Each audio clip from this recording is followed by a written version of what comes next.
Hello and welcome back to another episode of this week's watches, and this week, just like every week, we have a great selection for you.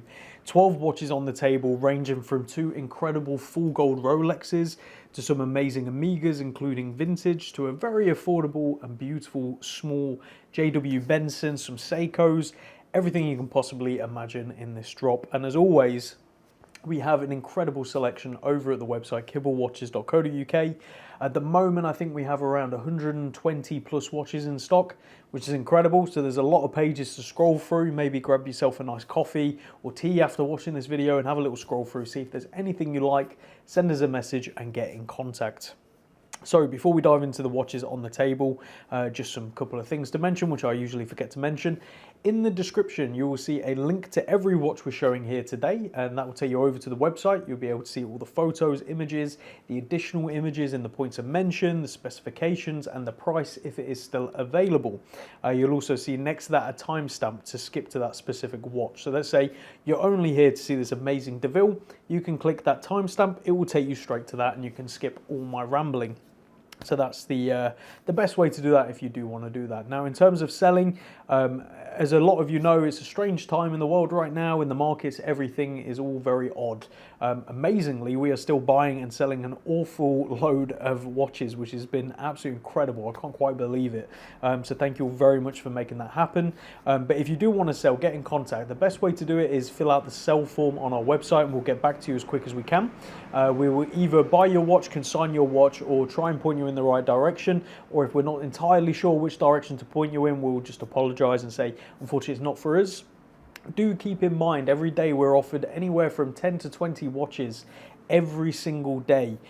So therefore, we can't buy everything and we can't take everything. We are quite selective with what we take. So please do not take offense if we don't take your watch. You know, if it's just not the right timing for us, we'll try and explain that to you. But if it's something we are interested in, we'll try and work it as well. So now that we've got all of that out of the way, let's talk about what's on wrist. I am wearing this gorgeous Smith's 1969 W10. This is a watch that's in the personal collection. It is not for sale. And an interesting story on this one. I did do a little post on my personal Instagram at james.kibble. I will leave a link in the description, or try to remember to. If I don't, put in the comments that I forgot it and I'll put the link. But I'll leave a link to that Instagram post where I explain the story of this watch, because it is a fascinating one. And you can see there is no engravings on the case back, which for this one is correct, as in it was delivered like this from Smith's to the person I bought it from, or that person's father. Which is very interesting. So you can go ahead and give that a read if you are interested. But now that all of that is out of the way, let's crack on with what you're here to see, and that is the watches. So we're going to start with this gorgeous Rolex Datejust with a very rare Jubilee or computer dial, depending on what you want to call it. And this is a incredible condition example with its box paperwork, swing tag, finance receipts. It's got everything. It's amazing. So let's take a closer look at this one. So what a watch to begin this week's episode with. An absolutely incredible and beautiful Rolex Oyster Perpetual Datejust. This is the reference 16238, and as you can see from that dial, it has an interesting pattern, which if you look closely is the Rolex wording repeated throughout. Now this dial is often called the Jubilee dial or the computer dial. Now the Jubilee dial name is the official name, I believe, given by Rolex, whereas a computer dial is what's been nicknamed by the collectors. This dial configuration, the Jubilee dials in general, are incredibly rare. So to get one with the solid gold Arabic numerals and in a full gold Datejust is even more rare. So a lot of people, when they think of a full gold Rolex, they think of the DayDate, right? And rightfully so. It's classic. It's the one people want to have. Whereas the Datejust is often overlooked, and for that reason these are incredible values. But in terms of production numbers, it is rumored that far fewer full gold Datejusts were ever made than DayDates in general. So this is arguably far rarer than any sort of similar DayDates that you could find at this sort of price range, that's for sure. Inside is the automatic Rolex caliber 3135, and as we take a closer look at the case, It is in unpolished condition. This watch has never seen a polish wheel. Really beautiful example. Sticker still on the back, starting to peel off at one corner, but that's to be expected. It does come on its original Jubilee bracelet, all links included, and it has the concealed clasp. Now what that means is you don't have a big clasp part like a Rolex typically has. This is concealed, so all you have is seamless Jubilee with a coronet where the clasp lifts up from. So that's what concealed clasp means. Now this model is not only in unpolished condition and fantastic overall condition, it is from April 1997, comes with its full box paperwork, swing tags, handkerchief, even down to the finance paperwork in 1997 that they got 0% APR interest on. How insane is that? Now, when I think of finance, I don't usually think back to when I was born. I was born in 1997, so obviously I'm not going to think back to that. But I don't associate finance being a readily available thing in 1997. Now, obviously I'm wrong, but I also didn't think they would be jumping on 0% finance. I thought that was a more recent thing today to encourage sales, but they were doing it back in 1997, and this has paperwork with it to show exactly that, which I find fascinating. So maybe a great birth year watch for someone born 1997 right here if you're fancying something beautiful and gold. And I do have to say, it is obviously a big look on all gold. However, this on a nice brown leather strap is fantastic as well. But let's show this one on wrist and talk dimensions. And here we go, paired on my 7-inch wrist. You can see that is one beautiful looking watch. It may be accidentally sized to my wrist right now. What a shame that is. So what you're looking at is 36mm by 44mm lug to lug, 11.5mm thick and 20mm on the lug. So endless options for swapping this one out. But a beautiful looking watch, and one well worth considering at the price range we're asking, which is around £13,500, which when you consider a full gold Rolex in general, that is insane. I know people, and many people, are paying way over that for a modern Rolex GMT at the moment.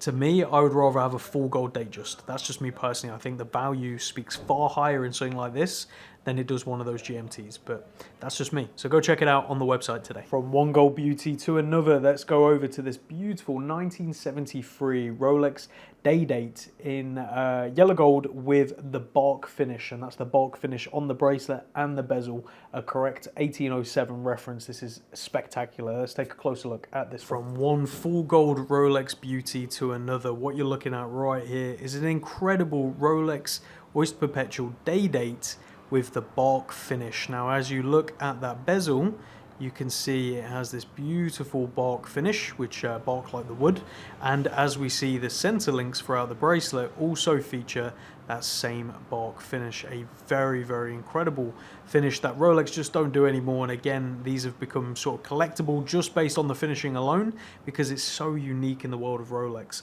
This is the reference 1807, and inside is the automatic Rolex caliber 1556. This recently just got received back from our watchmaker after receiving a full service. We didn't do anything externally because personally I like to keep the watches in their original condition. This one even has a dent in the clasp, as you can see. Some people will be absolutely turned off by that, but I think that's part of its history, it's part of its charm, it's part of its story, and to me I find these sort of things quite interesting. Yes, there's stretch on the bracelet, it's inevitable with these. You can have them repinned. It is a bit of a lengthy process and it's not particularly cheap, but it is something we can get done for you. But to be honest, it's perfectly wearable and comfortable as is, and again, some people will find that all gold a bit too much. For you guys and girls out there, you can throw it on a leather strap. This does look fantastic. So this one's from circa 1973, and that's dated via the serial number, and it features its original really nice eggshell sort of cream dial with tritium lume plots and tritium hands that are aged to perfection. This is one of those ones that you kind of want to see in person if you get the chance, so book an appointment and come see it. Now the case is very, very good. If it has seen a polish wheel, it's seen it maybe once, maybe twice, and what you're looking at, that finish is from wear. That's just from wearing it, and it's rubbing against sleeves or whatever it may be, and it's sort of put that finish into it. Again, I find these kind of things fascinating. It lends to the story of the watch. Screw down crown as you'd expect, and the bracelet, you can't resize the links. It's very interesting, this design. So the only adjustment is in the clasp itself. So do keep that in mind. We can get links taken out, but it would be a jeweler basically having to drill out the links. So do keep that in mind. That's the only downside of these older original bracelets with the original clasps as well. But let's show this one on wrist and talk dimensions. And here we go, paired on my 7-inch wrist. Now we are about halfway on the clasp. I would probably want to bring it in closer to maybe 1 or 2 more, so closer to the tightest, and that would fit my roughly 7-inch wrist. So that gives you an idea. It should fit around a 7.5-inch wrist altogether, or about 7.4. So perfect for someone with a larger wrist.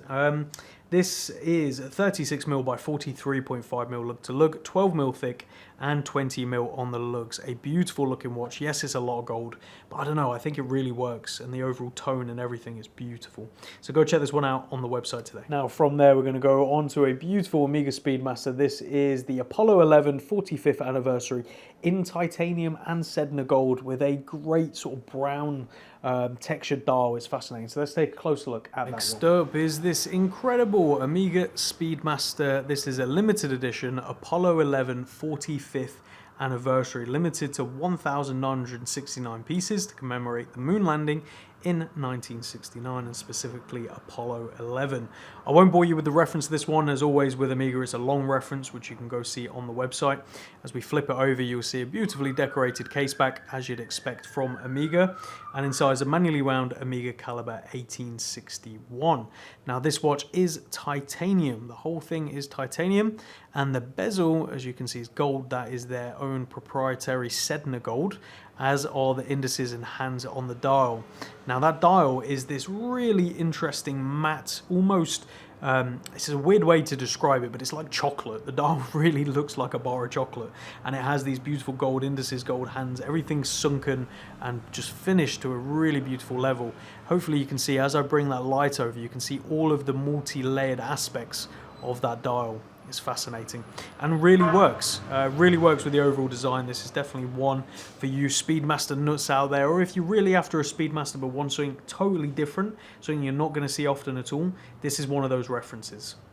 This one's from November 2014. It does come with its box paperwork, original NATO strap, because it came with an Omega NATO. It has seen better days. It has been worn, so do keep that in mind. That's why we paired it on this beautiful strap, actually from one of our competitors, Subdial. This is a very nice strap, so big props to them, and it looks great on the watch, in my opinion anyway. I think that's the perfect pairing. What else? It doesn't have its cushion in the box, unfortunately, but not a major deal breaker, at least not in my opinion. It isn't. It doesn't really affect anything. You don't wear the box, thankfully, but go check it out on the website. But let's show this one on wrist and talk dimensions.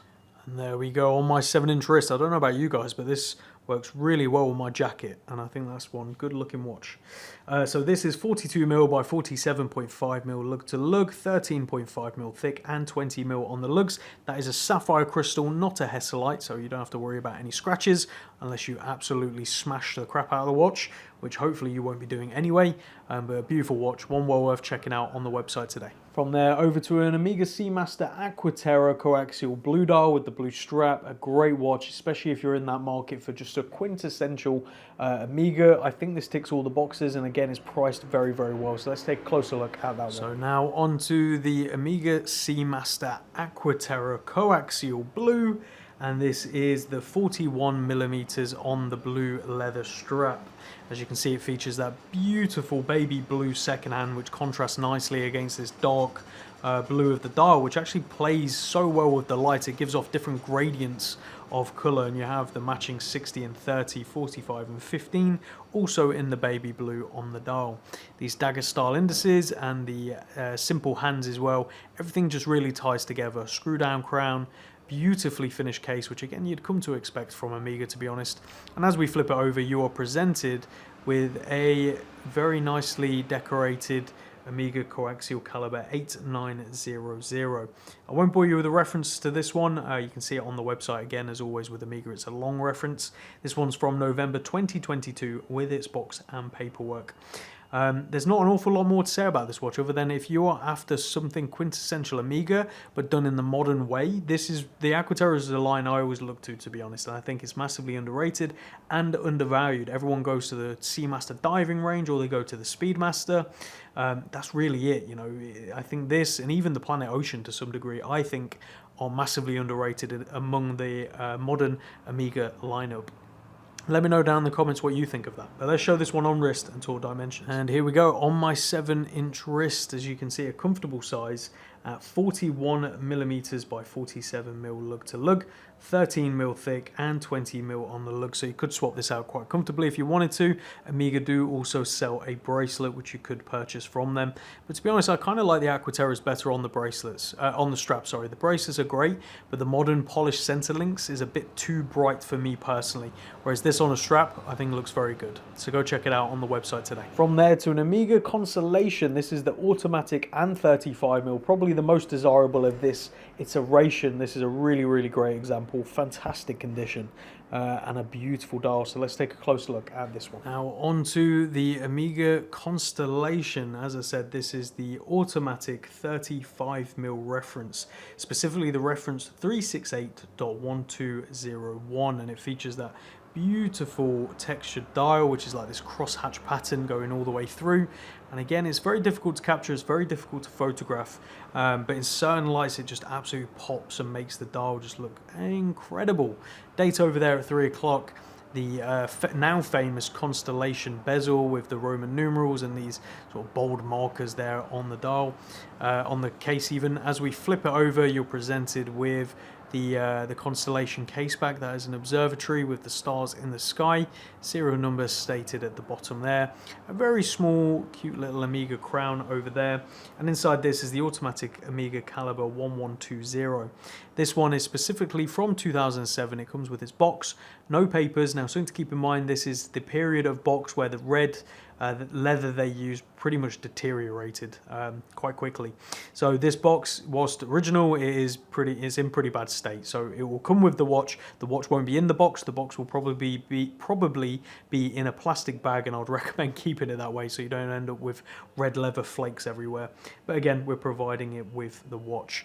It's kind of amazing how the Constellation has changed over the years to this design. You know, if you look at the Omega lineup now, I'd say the Globemaster is more in line with the original Constellation than the new Constellation is.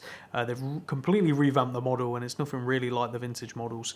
But again, it's a really interesting line in and of itself, and I think they're really unique with their design and style. It does feature the gliding clasp, which was a design Omega loved to do on their watches, and it allowed you to more easily put the watch over your wrist, and then once over your wrist you could slide it up to get the fit and close that you needed.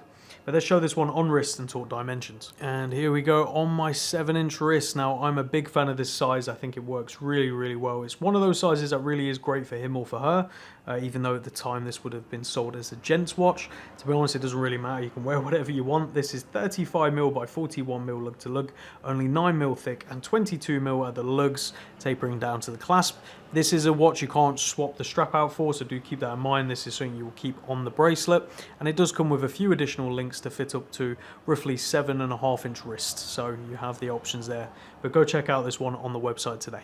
Now on to an incredibly rare Omega DeVille from 1973 with this super interesting rectangular stainless steel case with this actual metal bracelet bangle style Omega bracelet as well. So this is just, again, something I've not really seen before. So let's take a closer look at this one. Now we are on something very special and very rare from Omega. This is a DeVille automatic, specifically the reference 155.006, and as you can see, it features this very long, solid looking rectangular case with these aggressive slopes, a beautiful case back with DeVille stated proudly in there. This is a monocoque construction case, or kind of like a monocoque. It does come out, but it comes out in pieces, and it's very complicated, really.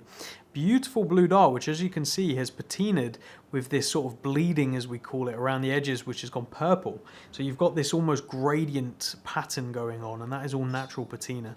Very fascinating to see. Beautiful white exploding Roman numerals and simple two-hand design. I think it works really well all together. Being away inside this beast is an automatic Omega caliber 684, and this one does compare on its original bracelet, which is truly a crafting marvel. This is a solid bit of curved steel. Both sides are, as you can see, and it features a folding clasp which clips down as so, and you've got adjustments on the clasp to get the best fit for you. Now this is quite a large bracelet. It will fit up to about a 7.4-inch wrist, and it will fit down to about 6.8 inch wrist, roughly thereabouts. This is one, if you're unsure on sizing, you definitely ideally want to come in and try it on. And this one's from circa 1973. Now the draw point of this is a bonkers bracelet, but you don't have to wear it on this. You could swap it out for a leather strap if you wanted to make it a bit more wearable. But if you're after something totally 70s and crazy, this ticks that box in my opinion. And again, it's not something you will probably see again. You definitely won't see it out on the wild, in the wild on someone else's wrist. That's pretty much for sure. So let's show this one on wrist and talk dimensions. And there we go. Here's this beast on my 7-inch wrist. You can see it wears like a modern watch. This is absolutely crazy.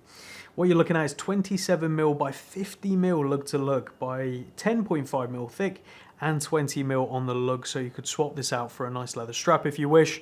And as I say, it probably would make it a bit more wearable for most people. But if you're after that crazy, unusual, unique 70s design, you kind of got to wear it on the bracelet, right? So go check this one out on the website today.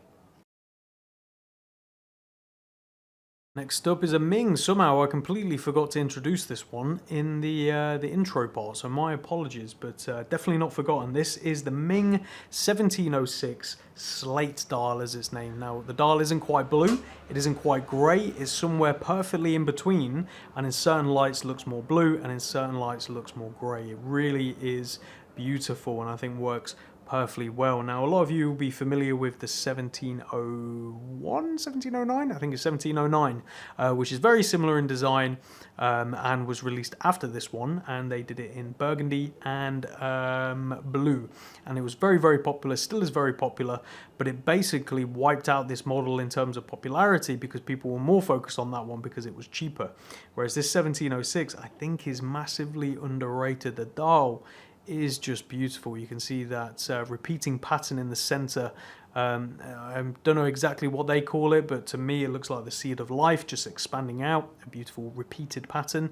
And as we flip it over, you're presented with the classic Ming screw down case back with all the details proudly stated there, the iconic Ming crown as well, and the now famous Ming case, this beautifully proportioned short lug or snubby lug curved out case, which just looks absolutely incredible. So as I say, 1706 is the reference.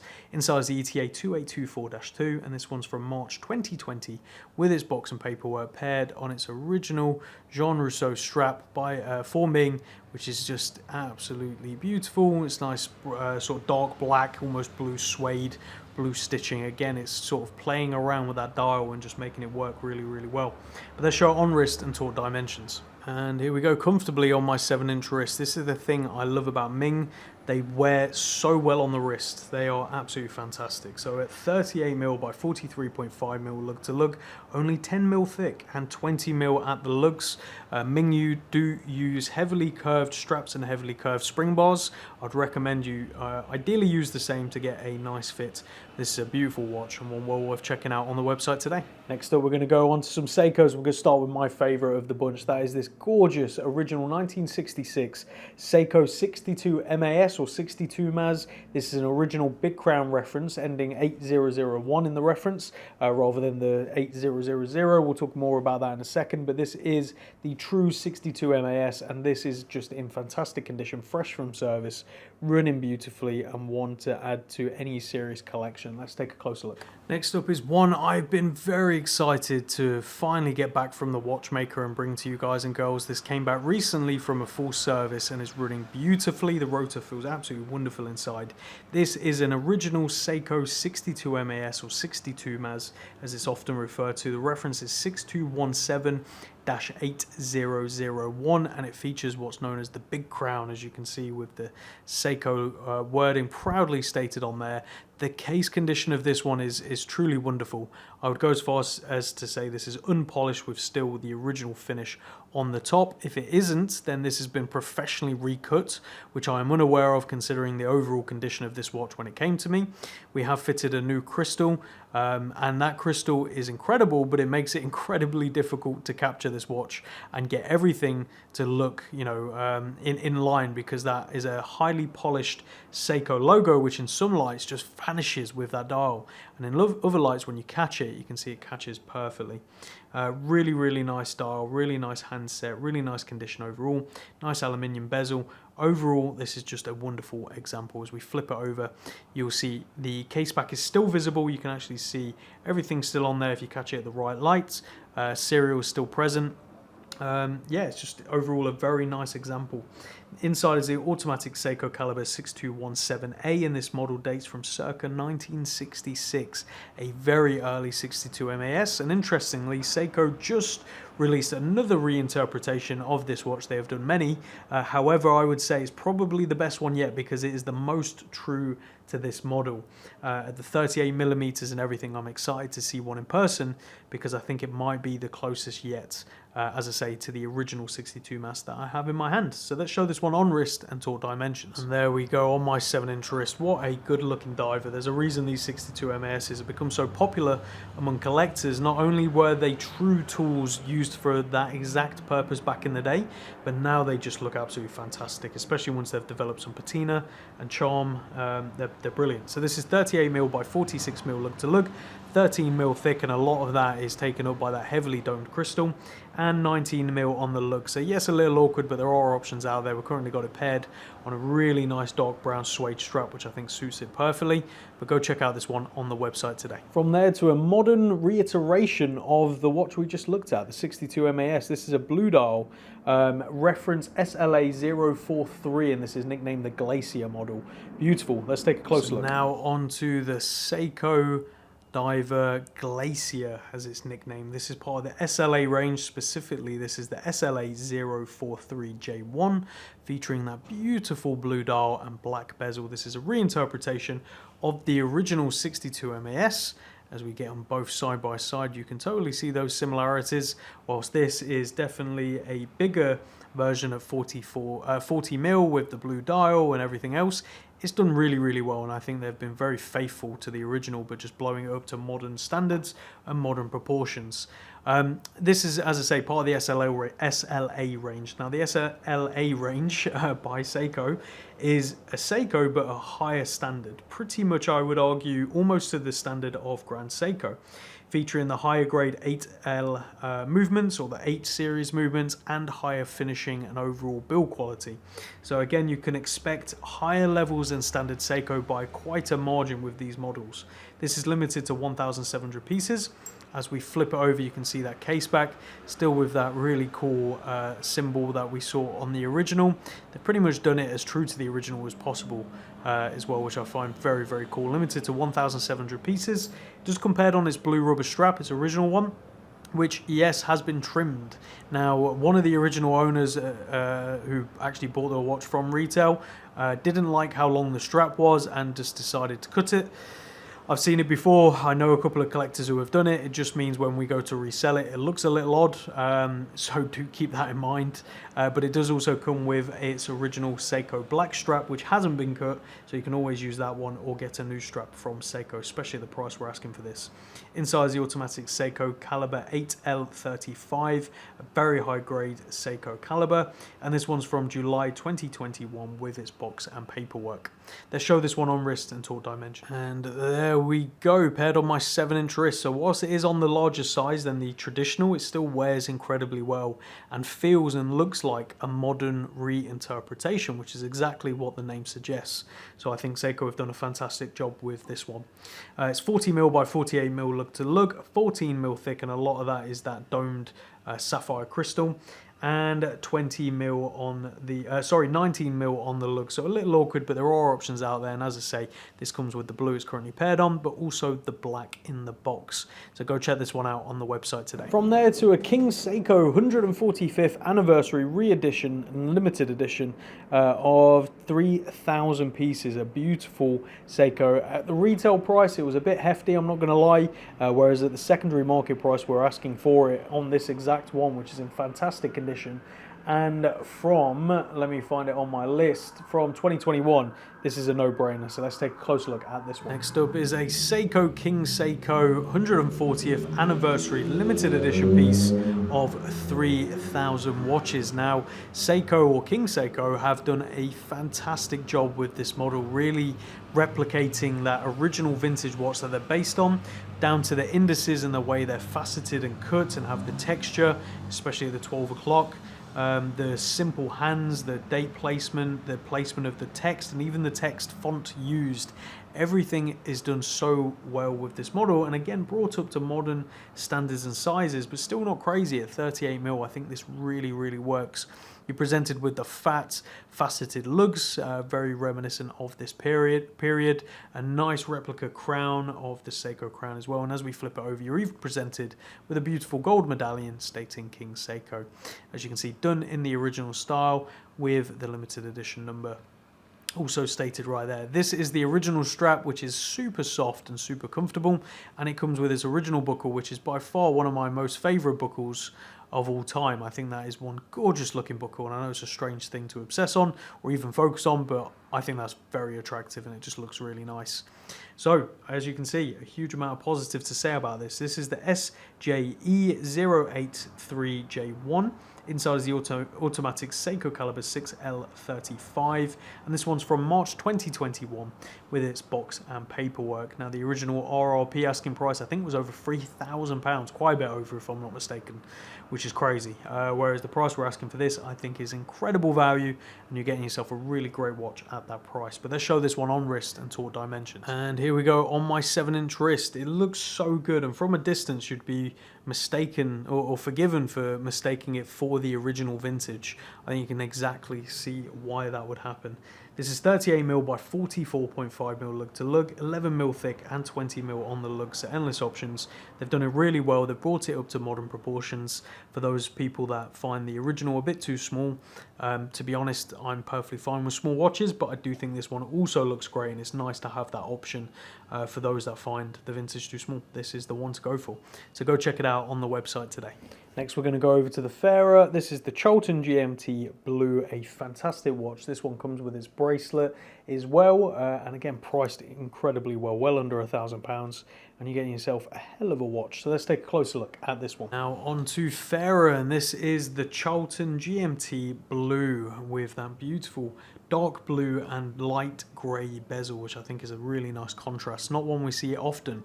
And also to contrast all of that, a really white second hand and a really red GMT hand. Both work perfectly with a pop of yellow on the tip of the second hand. And famously, Terra have a bronze inset into the crown. Terra used to do an all bronze crown, and they switched to this design, which I think makes more sense because an all bronze crown is just going to get soft very quickly, whereas you still get that cool little USP that Terra did of bronze inset into the crown. I think it looks very nice. So as I say, this is a GMT, and inside is the automatic Slate SW300-1. As we open that bracelet, you can see that movement in there with a decorated rotor, nicely done. And the watch does come with its bracelet and original strap, and the bracelet even has a very solid dive extension, which pops out like so, and a safety clasp as well with the Terra logo. Very nicely done. This watch is in great condition. And is from October 2020 with its box and paperwork. Let's show this one on wrist and talk dimensions. And here we go on my 7-inch wrist. As you can see, a very comfortable, very good looking piece at 41mm by 46mm lug to lug, 12.5mm thick, and 20mm at the lugs. So endless options, although the original straps are great choices. So go check this one out on the website today. Next up, this incredible bumper automatic JW Benson in a very classic size from the 1950s, a beautiful example. I would not hesitate on this one if you're after a really nice smaller size vintage watch. This ticks all of those boxes and has so much charm. And again, priced so well, under £300. It's just mad. So let's take a closer look at this one. Now, one that I'm very excited to bring to the website, because I know a lot of guys and girls are going to be very put off by the size, because this is 30.5mm, and a lot of people are going to be sat at home going, that's just too small, it's unwearable. And I want to convince you otherwise. I have said for a long time, watches are coming back to the smaller sizes, and a lot of people think that means 36, 38, maybe even 34 at a push. I'm hearing a lot more people say 34. I think there will be eventually a resurgence of people being more comfortable, well, not more comfortable, but comfortable with 30mm watches again, even up to 31, 32. I think they are fantastic. They wear really nicely, and again, it's just a really cool look. I'm enjoying wearing a lot smaller watches recently. Even I've stolen a couple of my wife's watches. I won't lie. I think they look cool on. So this is a beautiful JW Benson, London proudly stated underneath that, with these beautiful indices and hands which are just perfect, patinaed to perfection. The hands are blued, so when you catch certain lights they just shine that beautiful blue, and that would be original bluing, which is a heated treatment to the steel to make it go that color. A very difficult process to do, and often nowadays we see chemically blued, which is where they're blued to become that chemical color rather than actually done the correct traditional way of heating them. I won't bore you with the reference to this one, you can see it on the website, but inside this is a bumper automatic AS1250. That is one of the earlier automatic movements, and a bumper automatic, for those of you that don't know, is a rotor that's not on a center pinion. So a rotor typically spins all the way around.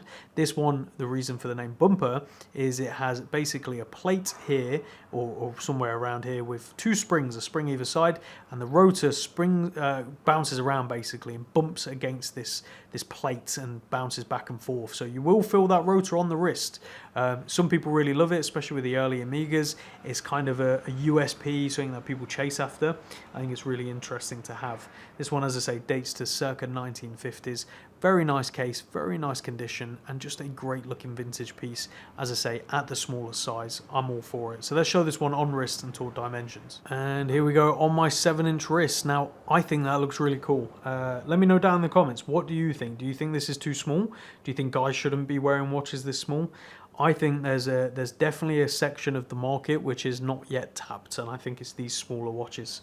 I could be wrong, but you know what? I'm buying them and I'm starting to enjoy them myself. So let's see what happens. 30.5mm by 40mm lug to lug, 11mm thick and 16mm on the lugs. So there are endless options for this, but I think the black just works really, really well.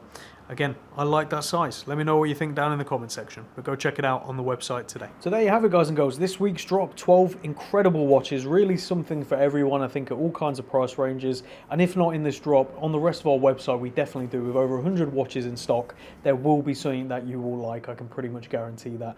And if not, we can source watches as well. We are, because of the market changing, especially the modern Rolexes, not so much this kind of stuff like rare vintage stuff, but modern core Rolexes, they have come down in price. And I do have a lot of people asking me, hey James, can you go source a Batgirl or a Sprite or whatever it may be, and we are going out and sourcing it for them at the new market prices, which is definitely attractive to a lot of people. If that is for you, let us know, we can do that for you. Again, it's not something we stock typically because it's not what I enjoy buying personally. I much prefer this kind of variety, but we can certainly get hold of those things for you. So let me know if that's what you want. But anyway, we'll see you all again next week. Take care.